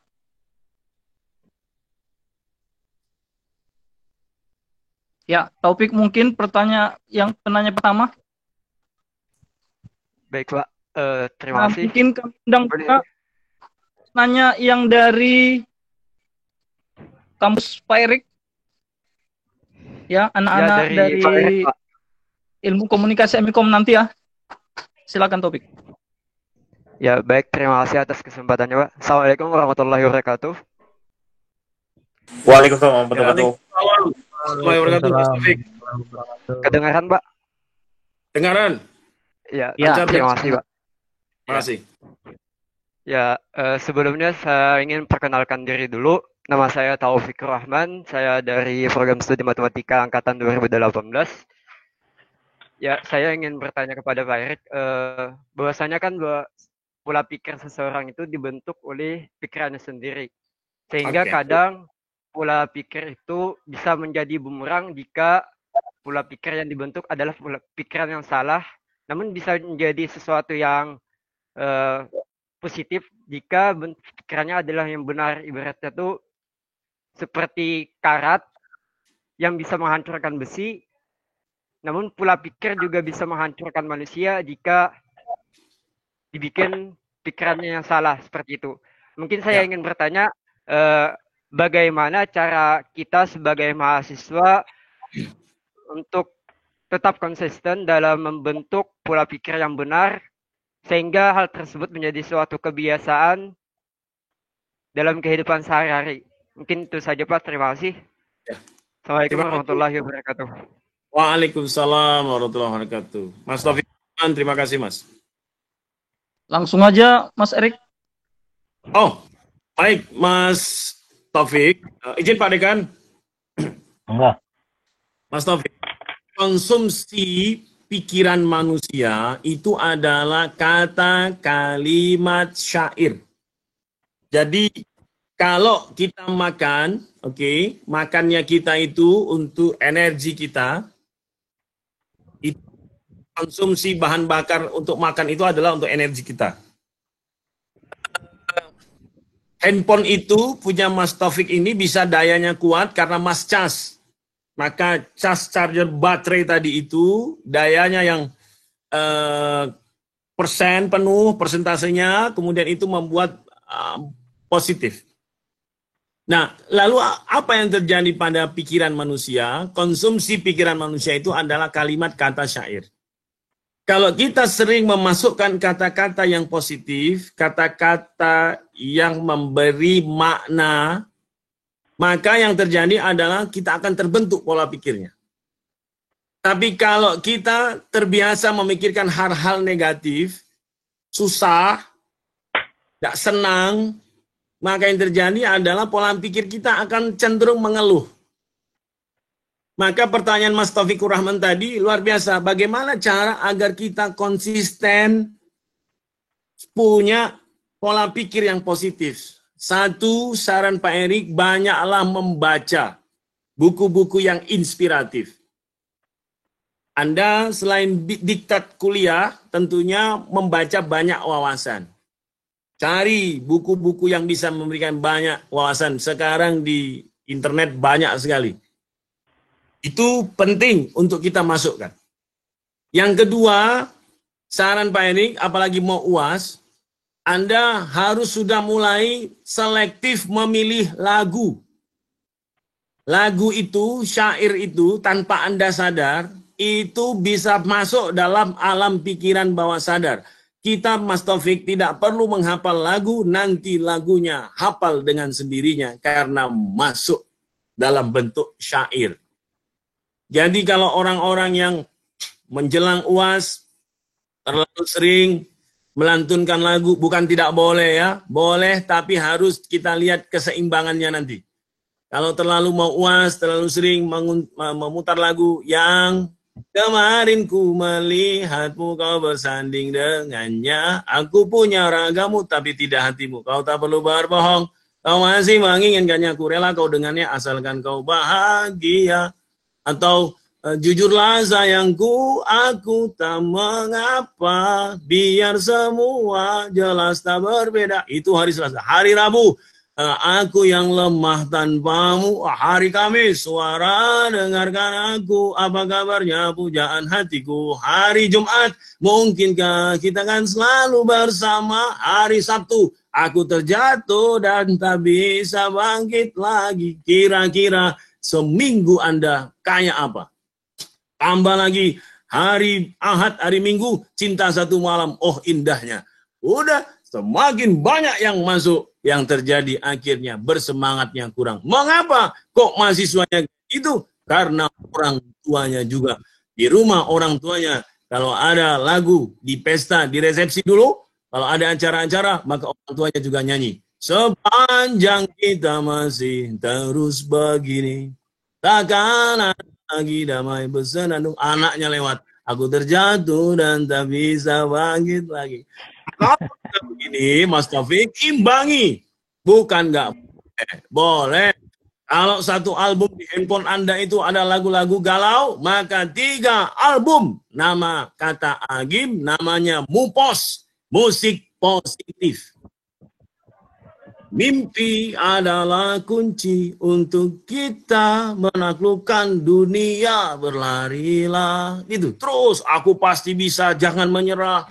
Mau sholawat boleh, lagu-lagu yang inspiratif. Begitu banyak Mas, nanti ini penuh. Yang ketiga, Mas Taufikur Rahman, kita ini berada di dalam era disruption era, kata Pak Dekan tadi. Salah satu era gangguan, era perubahan, era inovasi tadi adalah dengan merebaknya media sosial. Anda di Instagram, Anda di medsos lainnya akan sulit membedakan mana yang benar, mana yang hoax, mana buzzer positif, mana buzzer negatif. Maka saringlah di dalam pikiran kita, mana yang perlu dipercaya, mana yang tidak perlu dipercaya, mana yang harus segera di-forward, mana yang benar, dicek dulu. Dikit-dikit main forward, ternyata temannya bilang hoax. Nah, isi 3 cara ini, Fik, Mas Taufik, insya Allah nanti kamu energinya terus. Saya itu terbantu, Fik. Tiap minggu di radio, tiap hari Jumat harus menulis di koran. Ketika mau ada acara hari Selasa, kadang tayang di TV. Tiap saat kondisi lingkungannya, teman-temannya memberikan energi-energi positif. Maka kita senang, Prodi, Matematika, memberikan inspirasi lewat kayak ini, lewat daring. Kita berkomunikasi dengan Pak Dekan, Wakil Dekan, Kaprodi, dan dosen-dosen kita. Kita dapat dekat-dekat sama orang-orang pintar, dekat-dekat dengan orang-orang yang beri inspirasi. Supaya apa? Supaya kita ini makin banyak inspirasinya. Tapi kalau kita terlalu banyak mendekat dengan orang yang mengeluh, orang yang susah, lama-kelamaan, lihat saja, tidak akan ikut susah. Jadi kalau Anda belum punya pilihan, maka saran Pak Erik terus tambah tadi, 3 langkah tadi. Mudah-mudahan bermanfaat. Terima kasih.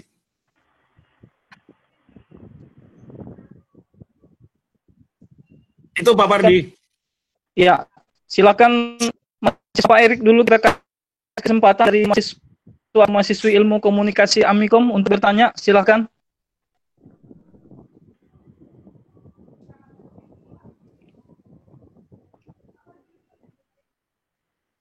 Kayaknya belum ada yang... Tadi ada yang mau tanya, Pak? Mungkin yang lain dulu, Pak. Mungkin dia masih mensinkronize antara matematika dengan ilmu komunikasi. Oke, kami persilakan mungkin dari mahasiswa statistik atau boleh juga dari mahasiswa matematika. Silakan bagi yang ingin bertanya.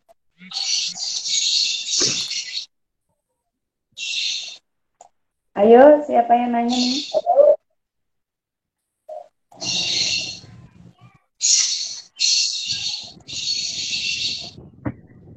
Ya, bagi yang ingin bertanya, mic-nya bisa di-on-kan. Ada Siti Hartina. Assalamualaikum warahmatullahi wabarakatuh.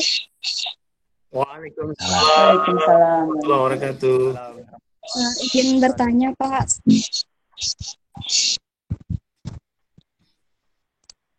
Tadi Ulun sempat melihat, perkenalkan diri Ulun dulu, nama Ulun Nur Aulia Waliyah, dari Prodi Matematika, Angkatan 2019.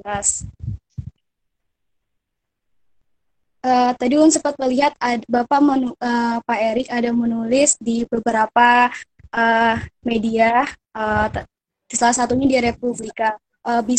Boleh nggak sih Pak, Bapak memberikan tips-tips buat kami mahasiswa untuk bisa nulis kayak Bapak juga gitu Pak? Oke. Terima kasih Pak. Terima kasih Kak Ulun. Ulun atau Nur Aulia ya? Nama Ulun Aulia Pak. Oh, Nur Aulia. Ya. Ulun itu istilah Banjar Pak untuk menyatakan. Oh, Ulun itu.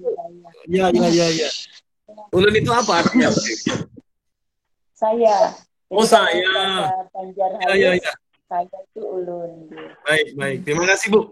Saya tadi Ulun bisa lihat kok Nur Aulia. Ya, jadi makanya saya tanya atau Nur Aulia.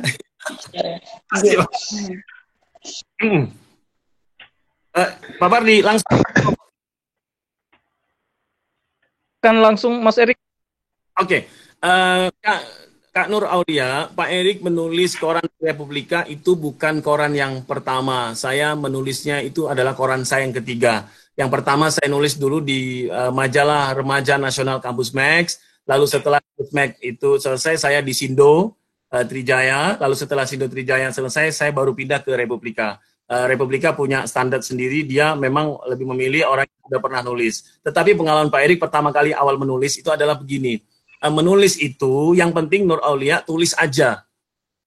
Oh kok tulis aja? Iya, karena kalau terlalu katanya tidak jadi. Jadi langsung aja di Word, ketik aja, Nur Aulia mau nulis apa. Anda mau nulis paper, tulis aja apa yang mau Anda tulis. Jadi semangat menulis itu, jadi kayak momentum gitu Kak. Kita akan dapat semangat kalau kita udah lakuin. Jadi jangan pernah nunggu semangatnya karena dia tidak akan pernah datang di awal. Semangat itu datangnya setelah kita jalan. Jadi ketika kita menulis, nanti setengah jam, lalu nanti tiba-tiba semangatnya dorong. Nah ketika dorong, udah kasih ke koran misalnya Tribun News, atau kasih ke Radar Banjarmasin, atau ke koran-koran, wah dikasih. Nah ketika kakak gigih melakukan, nanti kakak pasti akan terus dapat. Jangan pernah langsung berharap tulisan kita diterima. Pak Erik dulu banyak ditolak. Wah, Pak Erik kayaknya ini nggak pas nih tulisannya. Ini kayaknya kurang ini. Tulisannya terlalu banyak kata-kata penghubung, terlalu banyak basa-basi. Ya, nggak apa. Untuk berkembang, kita terima saja itu. Nah, nanti seiring waktu, kalau kakak Nur Aulia itu sudah disukai namanya, kakak mau tulis apa saja, tidak ada masalah. Maka langkah pertama sekarang, Mbak Nur, ya, tulis aja dulu apa yang mau ditulis. Mulai publish di Facebook Anda, mulai publish di Blogspot atau di Spotspot di mana, atau di Instagram Anda, atau Anda mulai cerita di YouTube. Dari situ nanti lama-lama orang sudah tahu, portfolio Anda semakin banyak. Saran Pak Erik untuk bisa menulis sampai ke situ, syaratnya tulis terus. Terima kasih. Terima kasih Ustaz Pardi, Mbak Nur, mudah-mudahan memberi penyemangat. Ya, terima kasih Mas Erik. Terima kasih. Bagi adik-adik mahasiswa yang lain yang ingin menyampaikan pertanyaannya, silakan langsung hidupkan aja mikrofonnya. Kak Dewal, silakan Kak Dewal. Mas Pardi, ini ada mahasiswa ilmu komunikasi namanya Dewal Fauzi, asalnya dari Aceh. Ya, Assalamualaikum Pak Erik. Nah, perkenalkan dari mana asal Mas Dewal? Perkenalkan, saya Dewal Fauzi, asal dari Aceh, jurusan ilmu komunikasi. Boleh bertanya kepada Pak Dekan tentang kuliah Merdeka Belajar atau menghadapi kondisi disruption era. Monggo Pak Dewal, Mas Dewal. Saya agak melenceng dari materi, gimana Pak Erik? Oh boleh, coba. Apa melencengnya jauh? Kalau melenceng jauh namanya putus. Ada irisan-irisannya, boleh. Mengenai ini Pak Erik, mengenai new normal. New normal? Iya Pak Erik. Oke. Menurut Bapak sendiri... Ini ke Pak Dekan dan ke Pak Erik ya? Iya Pak Erik. Oke.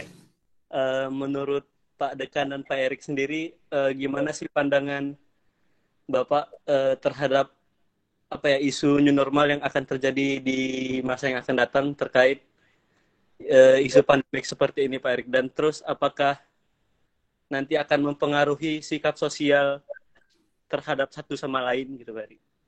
Oke.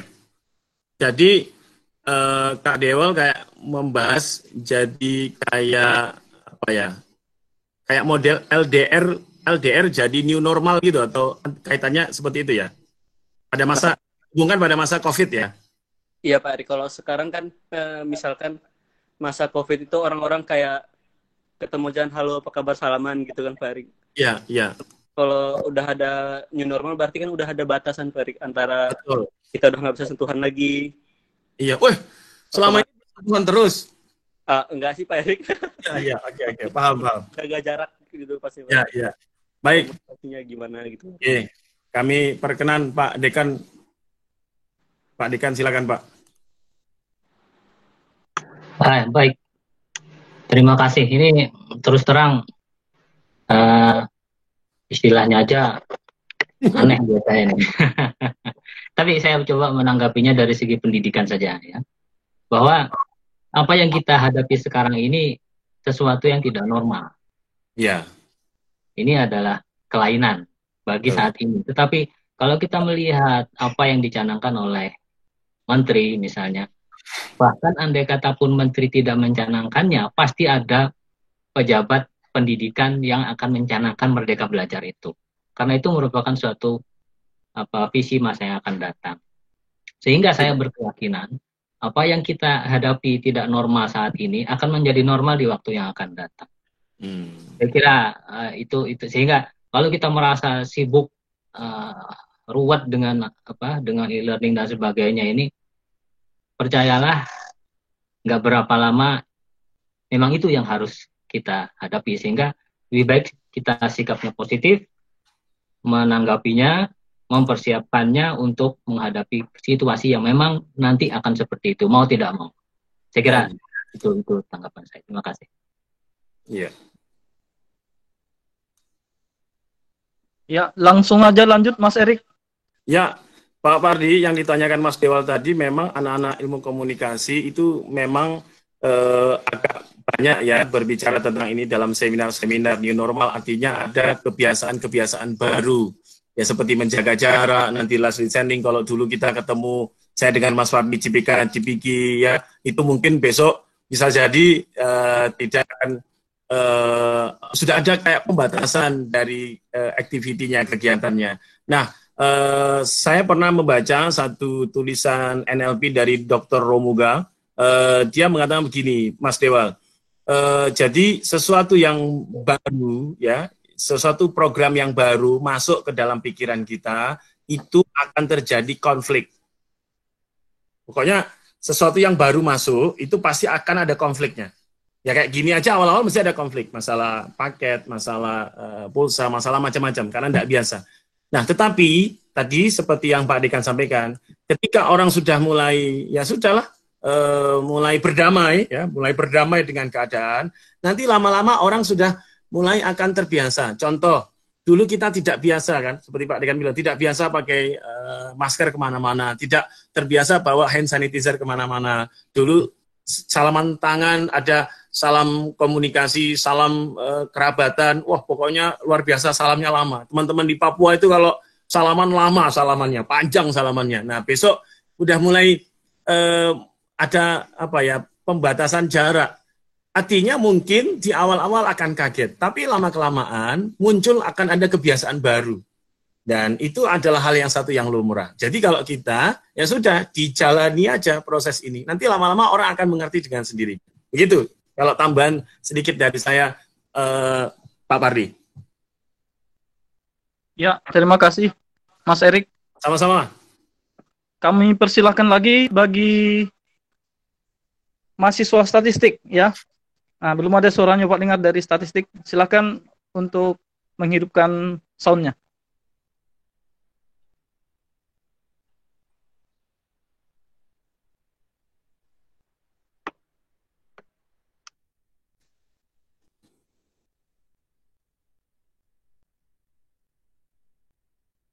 Atau mungkin dari matematika juga enggak apa-apa.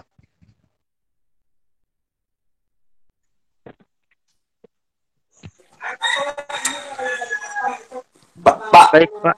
Mungkin saya ingin bertanya.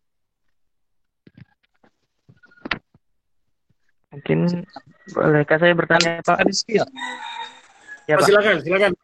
Silakan. Sebelumnya perkenalkan, nama saya Rizky Andika Rahman dari Universitas Lambung Makurat, jurusan matematika. Saya mungkin ingin menyambung pertanyaan dari kawan mahasiswa dari pertanyaan sebelumnya. Dewal ya. Pertanyaannya saya seperti ini. Kita kan sekarang sedang dilanda wabah COVID-19. Ya. Dalam kondisi seperti ini kan pasti kebiasaan-kebiasaan kita berubah. Ya. Pola pikir pun berubah. Dalam mental pun kita sepertinya terpukul juga karena tiba-tiba itu. Lalu bagaimana menanggulangi perubahan tersebut agar tidak mengarah ke negatif dan tidak diungkiri sebenarnya perubahan itu pasti ada dampak negatifnya. Ya. Jadi seperti itu saja. Sebenarnya saya ingin menanyakan lagi, tapi mungkin yang itu saja dulu. Terima kasih, Pak. Terima kasih. Silakan langsung ditanggapi aja, Mas Erik. Baik, terima kasih Kak Andi, Kak Rizky. Gini, betul Kak. Jadi kita tidak akan bisa Kak yang namanya keluar 100% dari COVID-19 itu tidak akan bisa. Kayaknya kalau dari ulasan-ulasan kita hidup nanti itu kayak berdampingan. Republika itu pernah mengulas bagaimana kegagalan pihak kolonial Belanda ketika di Malang sekitar 400 tahun yang lalu itu gagal menghadapi pandemik virus influenza. Jadi virus influenza 400 tahun yang lalu di Malang itu gagal ditangani secara serius oleh pemerintahan kolonial Belanda pada waktu itu. Nah, sekarang yang terjadi yang namanya virus influenza itu hidup berdampingan dengan kita. Kenyataannya nanti juga akan sama dengan COVID-19. Ini virus baru, penyakit baru. Dia tidak akan bisa hilang. Dia akan hidup bersama kita. Tinggal nanti vaksinnya ketemu atau tidak, sama seperti penyakit SARS lainnya, penyakit HIV dan lain-lain, itu berdampingan hidupnya. Nah, maka kita sebagai pribadi, apa yang kita lakukan? Ya sudah, kita berdamai. Ikhlaskan saja. Toh keadaan seperti ini tidak kita yang minta. Allah menentukan kayak gini, supaya kita belajar. Alamnya menentukan kita kayak gini. Adapun terjadi sesuatu yang tidak seperti dugaan kita, misalnya jabatan tangan sudah mengurang, itu kan lama-lama nanti orang sudah mulai akan terbiasa. Kalau nanti lama-lama orang sudah terbiasa habis salaman cuci tangan bawa hand sanitizer, itu akan jadi hikmahnya apa? Orang itu jadi dilatih untuk hidup bersih. Jadi dilatih hidup bersih. Selama ini pun beberapa mahasiswi-mahasiswi prodi matematika kalau ketemu orang juga tidak salaman, mereka cukup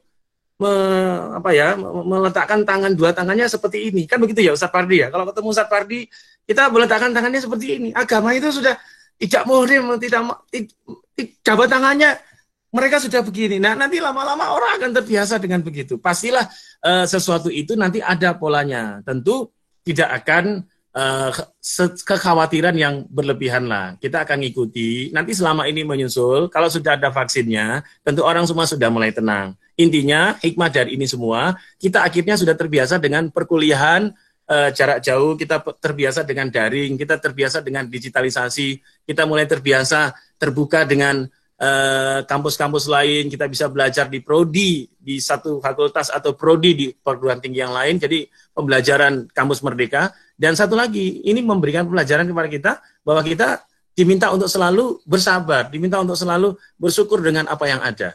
Jadi Mas Andika Rizky, tenang saja, ikuti saja, damai saja, insya Allah punya optimisme dalam hidup, ya kan? Semua akan ada masa dan hikmahnya.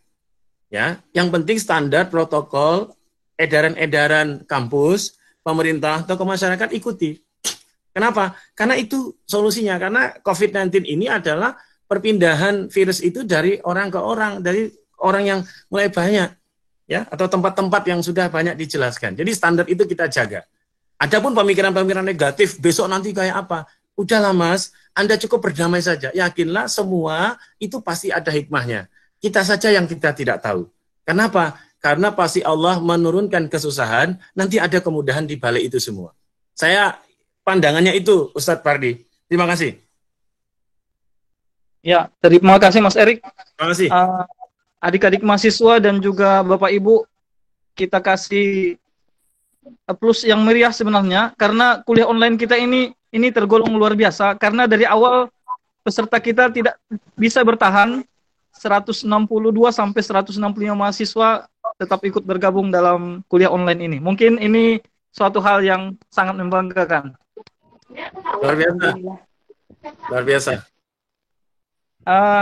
Silakan kesempatan emas ini adik-adik mahasiswa dimanfaatkan ya, mumpung kita Pardi, mungkin Pak Bukan punya pandangan terhadap pertanyaan Mas Andika Rizky tadi. Gimana Mas Erik? Juga ingin dengar pandangannya Pak Dekan terhadap pertanyaan Mas Andika Rizky tadi. Ya, silakan Pak Dekan.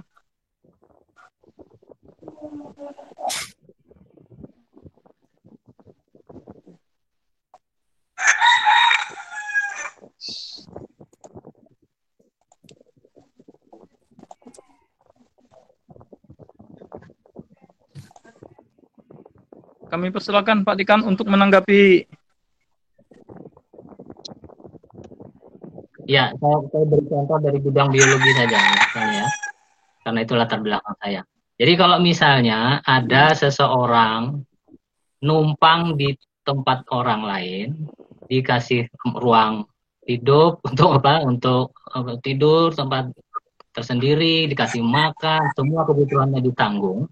Tapi kemudian orang itu justru menyakiti yang ditumpanginya, bahkan sampai mati orang itu. Yeah. Itu kira-kira yang rugi siapa kalau yang ditumpanginya itu mati? Nggak ada lagi yang ngasih dia makan, ngasih dia tumpangan, akhirnya dia sendiri akan mati. Nah, begitulah prinsipnya parasit yang masih baru belajar. Parasit COVID-19 itu baru.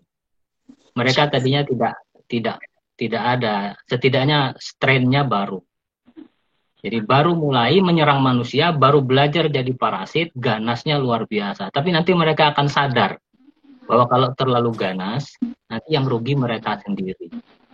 Jadi dalam perjalanan hidup, itu nanti manusia akan menyesuaikan diri dengan parasit itu, supaya nggak terlalu parah sakitnya. Si parasit juga akan menyesuaikan diri dengan inangnya, supaya dia tidak lagi menyakiti terlalu parah inangnya. Soalnya kalau inangnya terlalu sampai mati, yang rugi mereka sendiri. Ya, jadi perjalanannya jadi saling menyesuaikan diri. Ya. Akhirnya nanti tidak tertutup kemungkinan tidak terasa lagi. Si manusia tidak merasa lagi diparasiti. Ya, tapi parasitnya tetap ada. Ya, jadi ya seperti ya ada keseimbangan lah begitu. Ya. Kita optimis saja seperti itu, tapi itu tidak akan pernah habis. Nanti ada perubahan sedikit dari sifat parasit itu, atau jenisnya agak berubah sedikit, ganas lagi, nanti ada penyesuaian lagi, begitu seterusnya.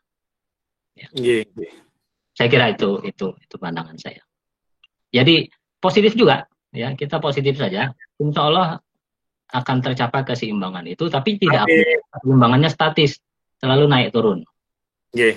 Dan memang itulah kehidupan. Amin. Terima kasih. Terima kasih Pak Dekan. Terima kasih tanggapannya Pak Dekan. 10 menit hampir waktu kita sudah kita lalui. Mungkin kita kasih kesempatan penutup mungkin dari Pak Erik dengan Pak Dekan sebagai ending dari diskusi kita pada siang hari ini. Kami persilakan, mungkin Pak Dekan duluan. Silakan Pak Dekan. Baik, terima kasih. Bapak, Ibu, dan saudara-saudara sekalian, bahwa ada kegiatan seperti ini, saya selaku pimpinan fakultas sangat berbesar hati. Ya. Apalagi diisinya dengan materi dari Pak Erik yang sangat mendorong kita untuk berpikir positif, sehingga kita bisa menghadapi situasi yang sebenarnya tidak ideal ini menjadi sesuatu yang bisa kita manfaatkan dengan sebaik-baiknya. Saya kira ini akan menjadi kebiasaan yang baik, ya. Mudah-mudahan juga tidak hanya prodi matematika saja yang melakukan kegiatan seperti ini, tapi juga untuk prodi-prodi yang lain. Kira itu. Terima kasih. Terima kasih, Pak Dekan. Silakan Pak Erik, dilanjutkan Pak Erik. Ya, Pak Dekan, Bu Dewi, Pak Pardi, saya baru kali ini mengisi kuliah, seminar atau pelatihan online dengan jumlah peserta paling banyak.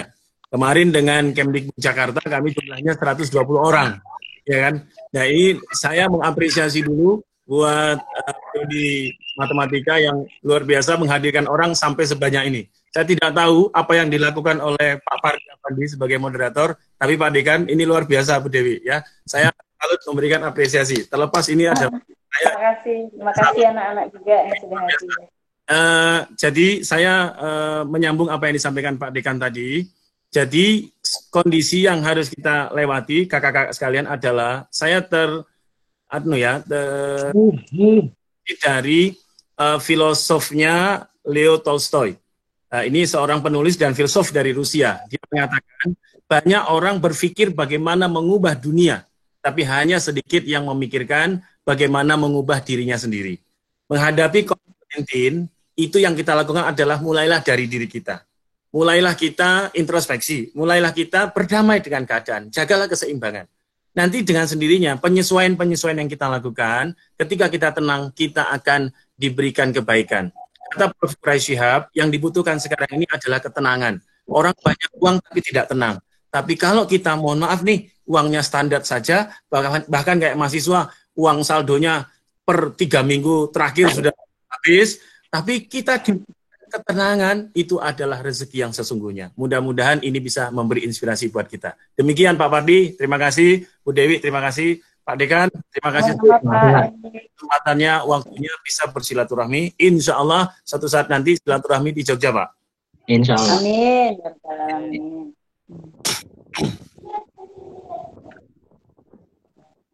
Terima kasih Pak Dekan dan juga Pak Erik yang sudah memberikan inspirasi yang luar biasa pada pagi hari hingga menjelang siang yang berbahagia ini, dengan peserta yang tidak berkurang, bahkan